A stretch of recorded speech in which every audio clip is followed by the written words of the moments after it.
So if you want to be a good hoarder, you got to be at least organized with your junk. So our local auto parts store, a real auto parts store, Center's Auto in town, a friend of mine owns it, and they have a different setup for their batteries, I believe, and they changed out a bunch of stuff and moved things around and reorganized their building, and they have a bunch of old shelving units. I want to say that's about 12 inches deep. 3 of them. Why do I need those?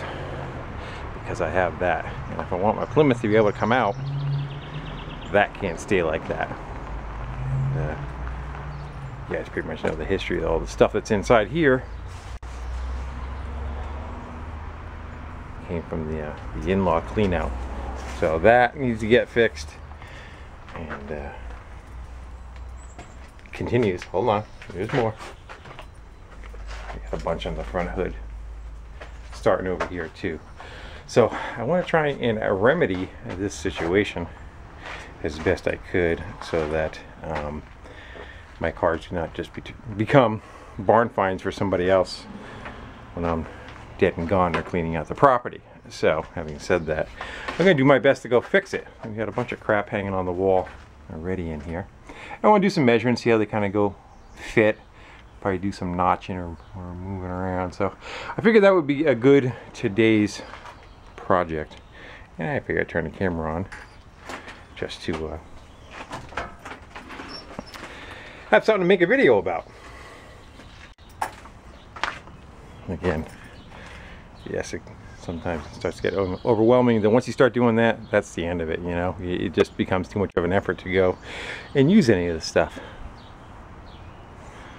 So we get a tape measure, do some measuring, and see what we got, and then let's dig some junk out. I guess I'm going to be putting that on hold for a little bit. Of course, it decides to rain. So I was going to go take all that stuff out of the garage and make some room. And I was doing some measuring. Mother Nature said, hold on a minute. I think you should go do something else. So at least those shells will get washed off a little bit. I want to hit them with a pressure washer anyway, but knock some of the battery acid and stuff off of them. Sprinkle more baking soda. So I'm gonna go do something else. Well, that's better for a few minutes anyway. Gotta see, it's still pretty dark. Dark over there. I think that's it going away though. So it gave me a few minutes to think of what I want to do, and I kind of looked at different areas, and I think I'm going to resort. Thunder's going. We might wait a little bit. We might resort to the tent garage and go across that back wall in the tent garage, and we'll set, I got 9 feet across the front, and all 3 sections would fit right in there, and that would just back the single cab up a foot, and I could also get rid of, you know, all the overflow of this crap inside here until I fill it back up again. So I'm just going to make sure that I'm going to go look at the weather report before I pull the single cab with all its raw steel, the double cab rather, all its raw steel outside, and let that end up getting soaked in the rain. So let me just go double check.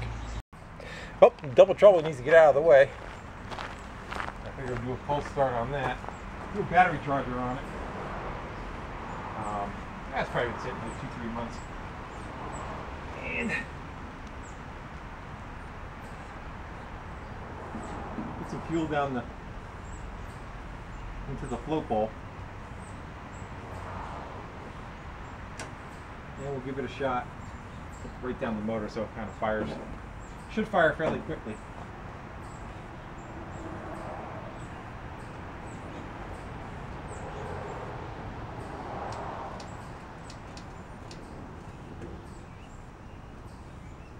Green wire is power.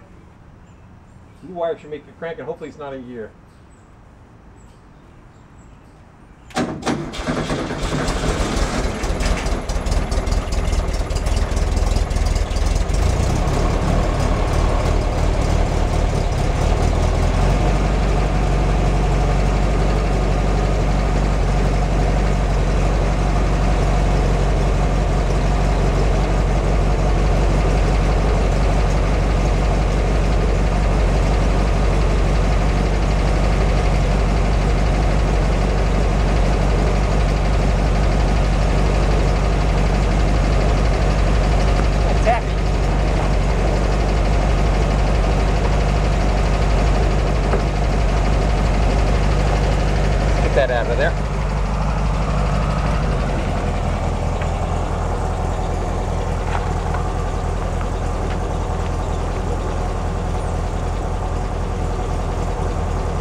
Well, I decided out of 2 out of 3, at least for now, in this one. And got them in, kind of screwed them together and tightened up all the bunch of screws. It was very, you know, once the wobble this way, once the wobble that way, once the rack. So I went in, I put a bunch of extra hardware on the sides. You could really use a cross brace. And then there's railroad ties down below, and I just ran a bunch of screws into the railroad ties, and that seemed to help kind of definitely secure it. They're gonna have to flip over with it, I guess, if they decide to go. And that one was missing a piece of trim on the bottom that kind of helps support it going across, so I shoved some wood in that one. And there's enough airspace between that and the back panel. Yes, there's a good 8-10 inches, I'd say, in between, so as this panel can kind of blow around in the wind, it's not going to be smacking into it, hopefully. And I'm going to hang that little piece of foam that you see there, that thing, in the middle to kind of help give it something if it does hit, won't tear into that canvas. So I'm liking that. It's pretty stout. They're not, I mean, you can wiggle them around, but they don't feel like they're going to flip over anymore. And I think as I add the weight to the bottom shelves and the thing kind of settles into the ground a little bit, it should be just fine. So now it's time to start organizing some of this crap, or at least just get it up on the shelves. I don't know about organizing it yet, but at least trying to, you know, not be crushing the hood of the Mustang, you know, all that crap. You guys want to take a peek, don't you? I know. Teaser. Someday.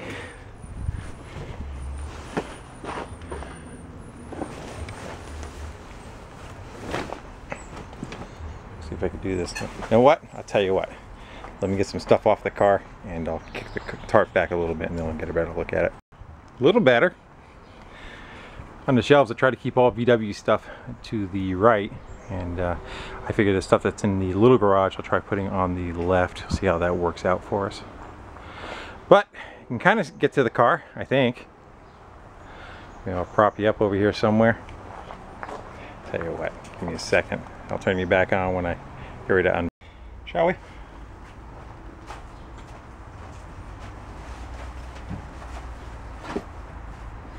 Now, I haven't seen this in forever too. Forever also.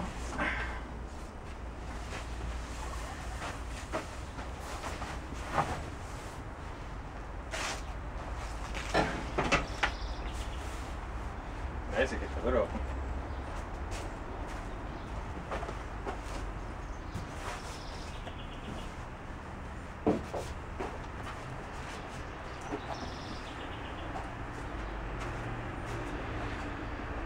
So it is a 67 Mustang Coupe that came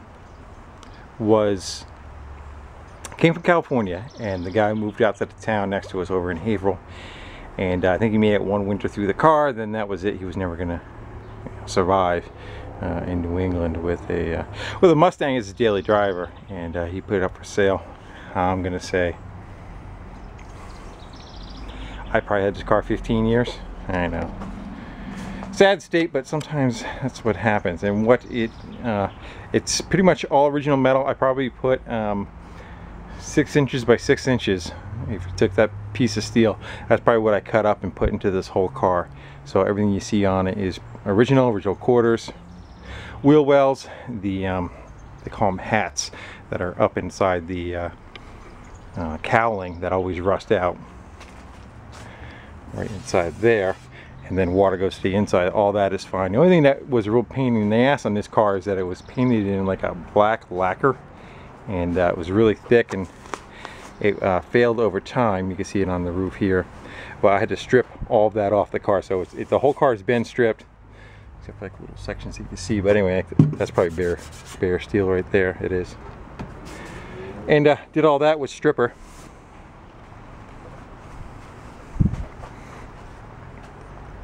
And then just primed over it, but everything looks good. It's got some staining and stuff on it, but there's nothing on it that is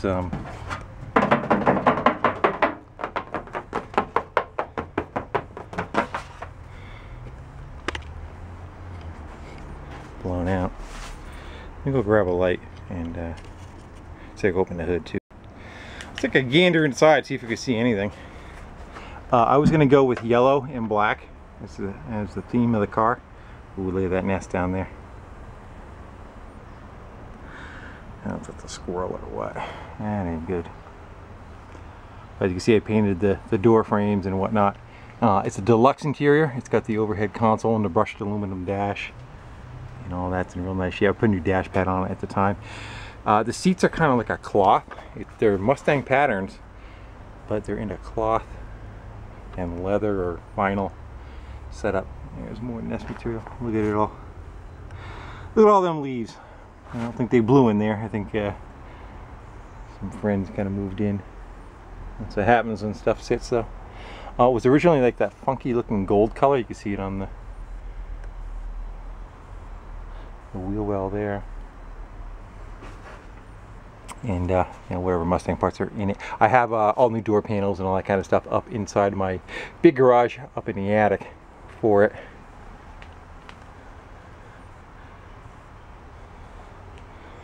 And I believe it was a vinyl top car too. Alright, let me see if I can get the hood open. See what kind of surprising. Now this was all done and detailed and everything when it was put away. There's a long story behind it. And there's a reason why I stopped working on it. But I will get back onto it.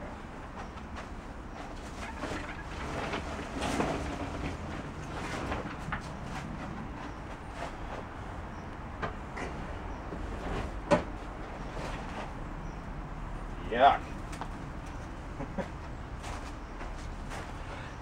Alright. I haven't opened this hood in a long time.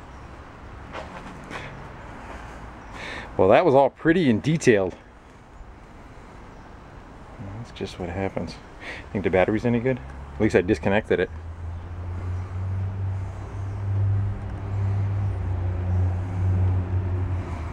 Towers look good.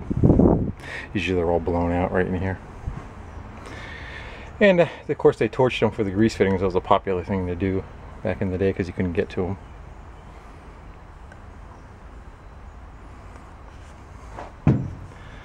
What do you think? Motor turns. Let's give a yank on that fan, see if it's going to piss me off or not.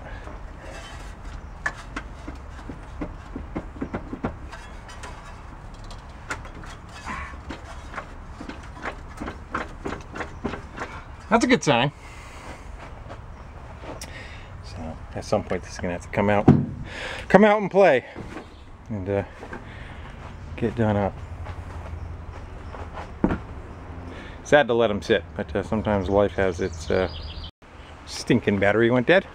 So anyway, I guess I'll tell the story sometime when I pull it out. But this is Mustang parts that was on the outside. So we're gonna go put that in the passenger seat there, and kind of close up shop here a little bit because I want to go to a cruise night. And I did some removal too. Got rid of a bunch of boxes, filled up a garbage can. So I made a little bit of headway anyway. And while I was doing that, somebody stopped and had a tractor with a bad transmission. That's it right there, Cub Cadet with a blown trans. So now I now own that because it was too expensive to fix. It's cheaper to buy a new one. So that should be a future video too.